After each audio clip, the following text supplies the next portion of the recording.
Olá, muito boa tarde a você conectado conosco aqui pelo Notícias Agrícolas. No ar, o nosso boletim de fechamento do mercado. Números de finalização lá em Chicago negativos para a soja, recuos na casa aí dos 6 pontos nos principais vencimentos, depois de trabalhar o dia dos dois lados aí da tabela. Vamos entender a movimentação de hoje, mais do que isso, a tendência dos preços lá na Bolsa de Chicago. E quem analisa com a gente esse mercado é Vlamir Brandalize, direto lá da Brandalize Consult. Está aqui já o Vlamir com a gente. Bem-vindo, meu caro. Obrigado por mais uma vez nos ajudar a entender esse mercado.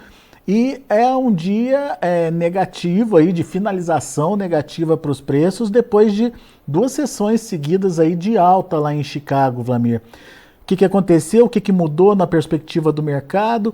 Acabou aquele movimento de recompra ou reposicionamento dos fundos? Enfim, como é que a gente analisa o mercado hoje, Vlamir?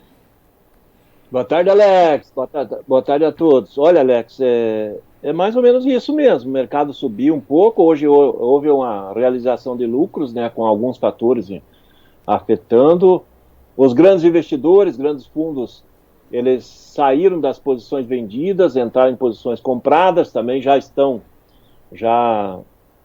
com suas posições quase todas cobertas. Automaticamente isso também perde um pouco de fôlego, e hoje alguns aproveitaram para liquidar e fazer lucros, né, Alex? Porque o mercado tem trabalhado com flutuações aí de 10, 15 pontos, liquidar e fazer lucros. E alguns dias até 5, 10 pontos ele liquida e faz lucros. Então, ele veio com viés de alta na sexta-feira, né, leve viés de alta, sinalizando que o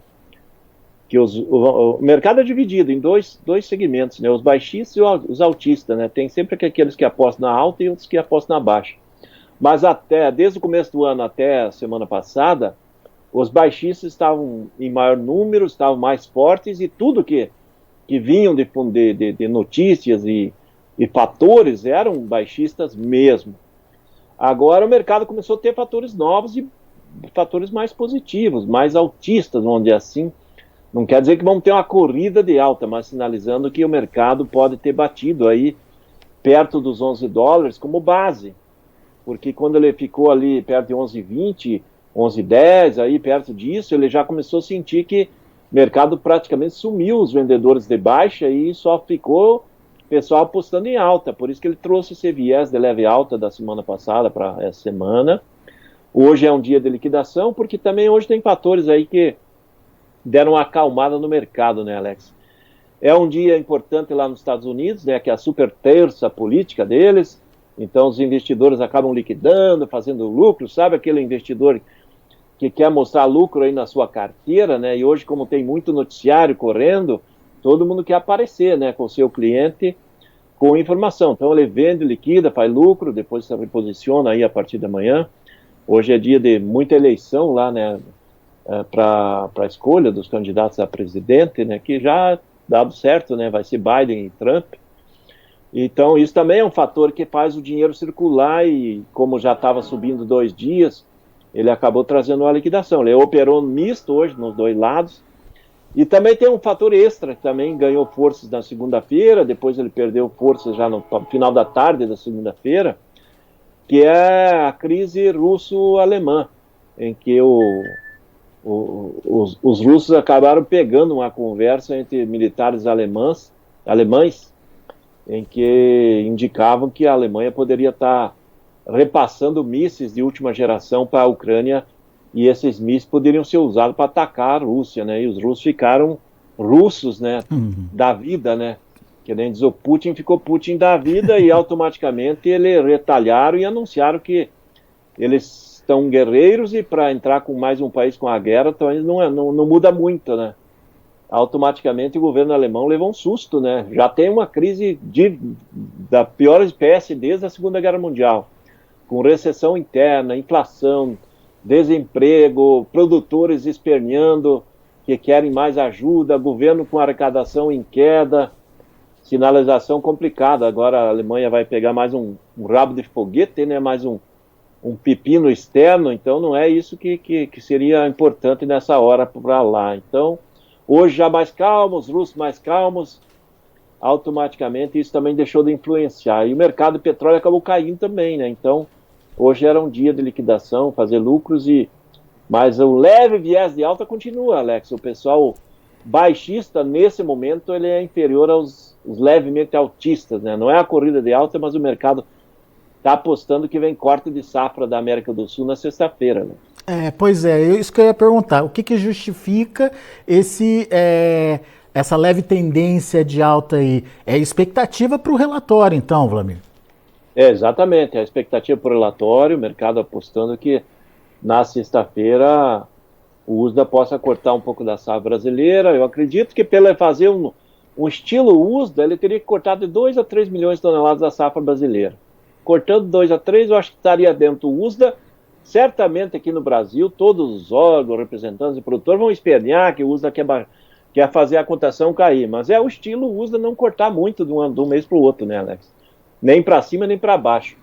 E poderia estar cortando também a Argentina, 1 milhãozinho na Argentina, tem tudo isso que poderia. Então, se conseguir cortar uns 4 milhões de toneladas, Alex, eu acho que até acaba ajudando a soja lá em Chicago, porque daí sai a safra de 398 para 394 milhões de toneladas, e isso não deve ter corte na demanda, porque o próprio governo chinês está apoiando com mais dinheiro para a formação de estoques de grãos esse ano, grãos e óleos, né? Isso dá condição aí para o mercado ter demanda contínua e automaticamente com safra menor o mercado tende a se ajustar aí, provavelmente mais aí perto dos 11,50 para cima, teria argumento para trabalhar até acima de 11,50, Alex, eu acho.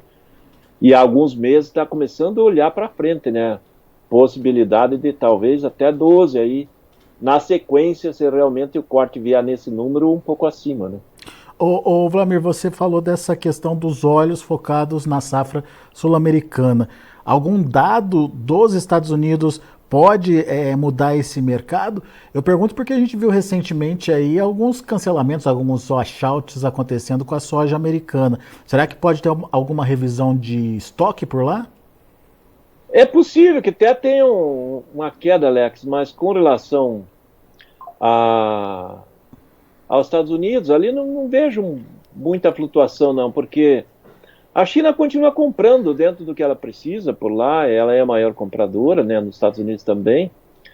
E é normal também eles cancelarem alguns navios, porque o cancelamento de compras, ele geralmente está vinculado à chegada desses navios na China. Como uma parte desses navios está saindo do Golfo do México e tem que passar pela parte de baixo da África, né, no sul da África, ele acaba coincidindo com a chegada de navios brasileiros. Então, como os chineses acabam não querendo que navios fiquem parados lá nos portos chineses e pagando demurge lá, o custando para eles acabam tendo essa chance, não, se eu vou ter que gastar com o navio aqui, se eu pegar e cancelar lá, tem uma multa menor, aí é questão de dinheiro, Alex, não é questão de demanda, é momento, né? Esse momento provavelmente o USDA não dá muita atenção a isso, não.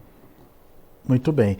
Bom, Vlamir, então temos esse respiro, digamos, ou essa possibilidade aí não de subida, mas de correção nos preços lá na Bolsa de Chicago. Como é que está a situação aqui no Brasil? Como é que estão os prêmios, Vlamir? Estão ajudando o produtor? Os prêmios começam a dizer isso, né, Alex? Que está tentando formar uma base efetiva de suporte lá em Chicago.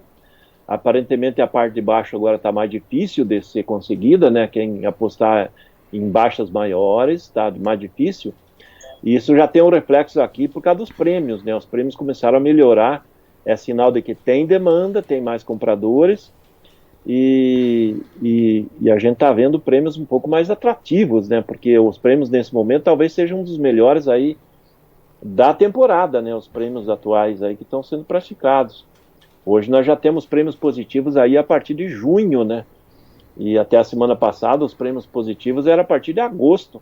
Então agora nós já estamos começando a ver uma virada positiva, né? O prêmio que nesse mês de março era esperado que caísse mais, né? Devido à oferta maior, e ele não está acontecendo. Esse é bom sinal, né? Porque não está tendo aquela corrida de venda do produtor efetivamente, só entregas. e algumas trocas que também não são de grandes volumes, e está fazendo que os prêmios estejam em condições melhores aí para o produtor, para o exportador brasileiro, né? Hoje prêmios, pega o março aí, é menos 25, menos 40, semana passada era menos 70 do comprador, né? Veja que deu uma melhorada importante, né? A semana passada o vendedor estava a 50 negativo, hoje o vendedor é 25, né? E o fevereiro encerrou com uma média de 100 negativo, né, Vlamir? Então... o fevereiro é um mês que foi bem negativo, né? Porque tinha bastante oferta da safra passada, ainda tinha soja, né? Que dá para ver que nós embarcamos recorde histórico no mês de janeiro. O fevereiro ainda não saiu os dados finais da CSEX, mas provavelmente é recorde histórico para fevereiro. E acumulado janeiro e fevereiro foi recorde histórico de embarques, né? Porque muita gente deixou para vender janeiro, fevereiro, e daí tinha muita oferta do grão em fevereiro, por isso que o prêmio foi bastante negativo, né? 100 pontos negativos. Agora, ô Vlamir, essa virada dos prêmios tem a ver com a oferta mais reduzida, como você bem pontuou aí. Mas por uma estratégia do produtor, na sua opinião, ou já é reflexo de uma safra menor, hein? As duas coisas, né? O produtor sabe que tem uma safra menor. Hoje, exatamente como é que vai ser a safra, até agora não sabe, né? Ninguém sabe, né? Porque hoje é só chute, né, que aparece. Porque hoje o clima desse ano foi um dos climas que eu acompanho há quase os 40 anos aí, de acompanhamento direto no mercado e de lavoura, em que eu não vi uma situação de clima tão irregular que nesse ano. Esse ano nós tivemos clima de todo tipo, né? Tivemos falta de chuva geral em vários lugares, tivemos excesso de chuva no sul, e depois momentos de falta de chuvas, temperaturas altíssimas, ou seja, tudo que é possível de acontecer no clima, só não aconteceu geada e neve nessa safra de verão da soja, mas tudo aconteceu. E dá para ver que tem lavoura aí de 10, 12 sacas, 8 sacas, e lavoura de 110 sacas por hectare, que nem hoje o pessoal mostrou ali no Brasil Central de lavoura irrigada. Mas então, temos de todo tipo. Por isso que hoje a safra é uma incógnita ainda, porque hoje a gente pode ter uma safra de 140, como pode ser de 150 milhões de toneladas. Então, dentro disso, dificilmente uma safra vai fechar, como já temos cerca de 60% colhido, acima de 150. Eu acho muito difícil. E também abaixo de 140, como você pregava aí nas semanas anteriores, também é quase impossível de acontecer uma safra tão pequena. Hoje nós trabalhamos com a ideia, Alex, de 148 milhões de toneladas, que é um número que a gente já vem trabalhando aí perto de uns 30, 40 dias. Não mudamos muito a expectativa, porque continua flutuando as produtividades. Isso reflete nessa questão de que o produtor, vendo que tem uma safra menor, vendo que ele tem contas para chegar e ele achando que os preços podem melhorar, ele não está vendendo, não está tendo. Por isso que o prêmio também está melhorando, né? Daí, Vlamir, a gente tem essa possibilidade, né, de refresco aí para os preços lá em Chicago essa semana, e temos esse prêmio melhor aqui no Brasil. É momento de vender? Como é que estão os preços nos portos? Já mais atrativos aí para o produtor? Olha, Alex, os preços nos portos, eles estão dentro dos melhores níveis aí das últimas 2, 3 semanas. Hoje, variando de 118,5 a 120 no curto, aí o março, abril, 125, 126 no julho com agosto, está dentro dos melhores momentos aí, desde o começo do ano, provavelmente, nessas posições. A questão do produtor vender ou não, Alex, é muito ligado hoje à relação de troca da dívida, dos insumos, porque as chances de nós termos algumas cotações melhores à frente existem, são bem grandes. A questão é, o produtor vai fazer o que com essa soja? Vou vender para comprar insumos da nova safra. Aí talvez seja interessante, principalmente olhando para o lado do potássio, né? Porque o potássio semana passada atingiu o menor preço aí em 5 anos, sei lá, 6 anos. E agora essa semana já começa a subir. Então a relação de troca, mesmo com a soja se valorizando, pode ser que ela piore para o produtor para frente. Então ele tem que olhar esse ponto de vista dele. O que ele vai fazer com essa situação de soja aí para frente? Porque se ele precisar vender aí no final de março e em abril, a chance de ter muita pressão de oferta, porque tem muita dívida chegando nesse período, e aí o produtor enfrentar um momento de preço até piores que está agora, existe. Só que para o produtor, não, eu quero comprar o potássio porque está com preço bom e a única maneira de comprar é vender a soja. está numa relação de troca boa. Então aí sim, se o produtor está pensando nisso, se ele for pegar e comprar e vender a soja para deixar no banco e dizer, ó, só tenho dívida em outubro, novembro, talvez não é o momento dele, ele pode esperar, vai ter oportunidade melhor para frente.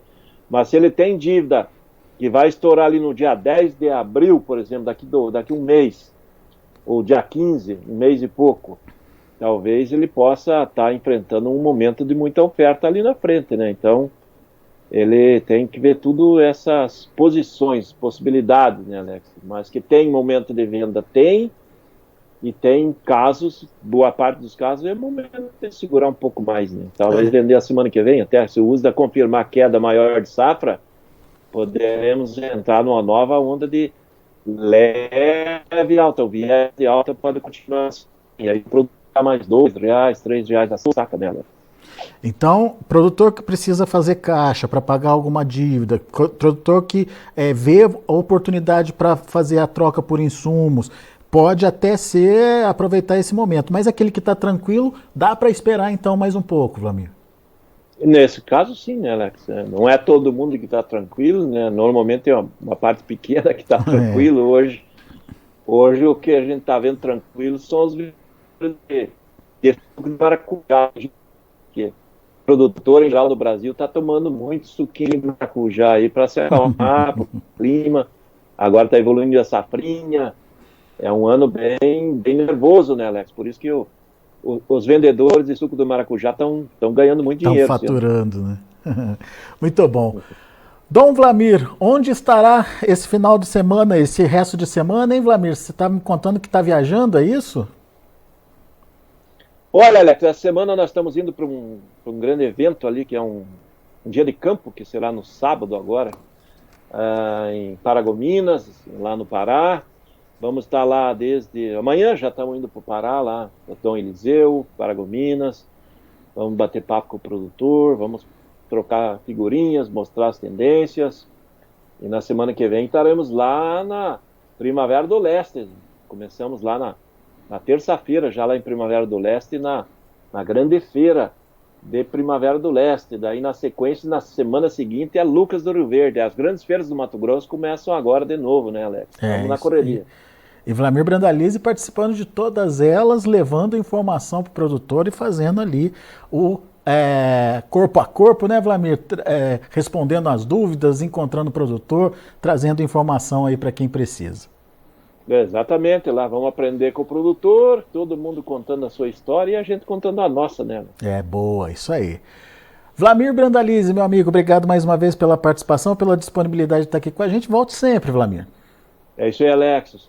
Boa tarde, boa semana aí para você e para a equipe aí. Abraço, até a próxima. Valeu, boa viagem para você. Manda notícias. Tá joia, até mais. Tá aí, Wlamir Brandalize, da Brandalize Consult aqui com a gente, trazendo as informações do mercado. Uma semana talvez de respiro aí para a soja, ficar atento nessa possibilidade em Chicago. Mercado de olho no relatório do USDA da próxima sexta-feira. Pode haver uma correção da safra sul-americana. O Wlamir acredita ou vê possibilidade de um ajuste de até 4 milhões de toneladas, 2 a 3 milhões aqui do Brasil, 1 milhão de toneladas da Argentina a menos. Isso pode trazer aí um movimento mais favorável de preços. Não significa explosão de preços, mas tira a soja daquele piso ali dos $11, 11,20 que a gente viu o mercado trabalhando na semana passada. E temos aí também uma virada dos prêmios aqui no Brasil. O Wlamir lembrou que o prêmio positivo só acontecia no mês de agosto, já temos prêmios positivos a partir de junho, óbvio que são pequenos ainda, mas positivos, e temos uma diminuição dos prêmios negativos para os contratos mais próximos. Os mais próximos na casa aí dos 45, 50 pontos negativos nesse momento. Lembrando que em fevereiro esse desconto era de 100 pontos aí e, portanto, uma pressão maior no bolso do produtor brasileiro.